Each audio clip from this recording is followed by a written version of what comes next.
O'sha kunida rosa yalindim-da. Sening ham onang bordir.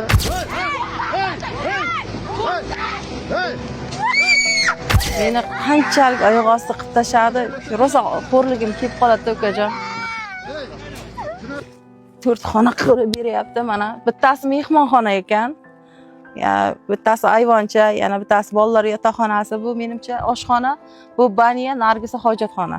Takliflarimni eshityapti, arxitektor, hammasi yaxshi muomala qilyapti. Meni haqiqatan ham Ulug'bek Qosimov meni yaxshi tushundi. Avvalo umrlari uzoq bo'lsin, yurtboshimizning umrlari uzoq bo'lsin avvalo. Buzilgan uyingizdan-da yaxshiroq qilib beraman nasib bo'lsa, undan-da yaxshiroq deb va'da qildi. Haqiqatan ham jarayon ketyapti.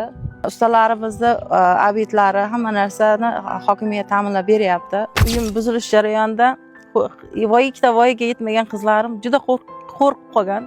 Shu uxlaganda ham hozir ayamga tegmanglar deb yig'lab, chirillab, ikkinchi qizim ayniqsa ikkinchi Durdona ismi rosa yig'lab nima qiladi. Qo'rqgan, stress holatda. Juda hozir ham juda bir xafa, tushkunlikka ovqat ye desam yemaydi, tushkunlikka tushib qolgan. Ammalarnikida bolalarim, bir qizim. Agar odamga nimadir bo'lsa, biz nima qilamiz?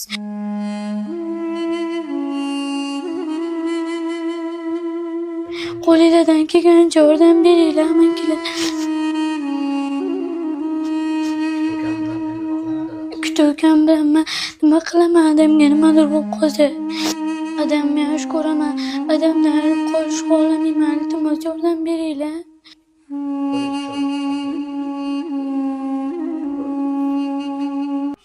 Qaynonamni uyida, uyimiz yo'qligidan shu tezroq kirsak, men ham duo qilardim.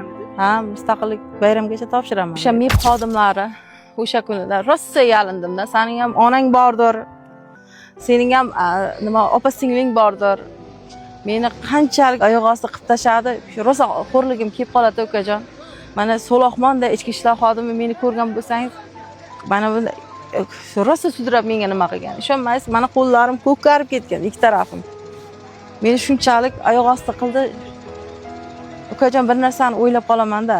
Men-ku Alloh yo'li uchun men kechirdim misol uchun-da. Erta narigi dunyoda javob. Agar odamga nimadir bo'lsa, biz nima qilamiz?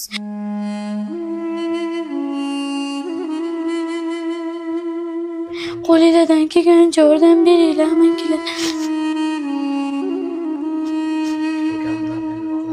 Kutgan bilan men nima qilaman? Odamga nimadir bo'lib qolsa, odamni yaxshi ko'raman, odamni ayirib qolishga xohlamayman. Iltimos yordam beringlar.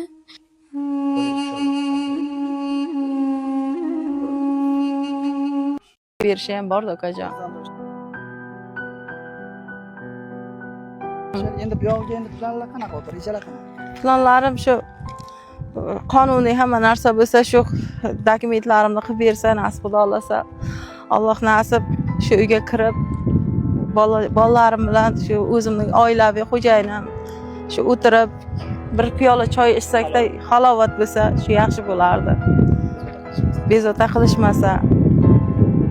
Endi bu yoqqa tinchib ketadi, xudo xohlasa. Nasib xudo xolasa. Nasib xudo xolasa. Hurmatli hokimimiz juda yaxshi insonlar ekan. Mana qancha amaliy yordam qilyapti. Umrlari uzoq bo'lsin.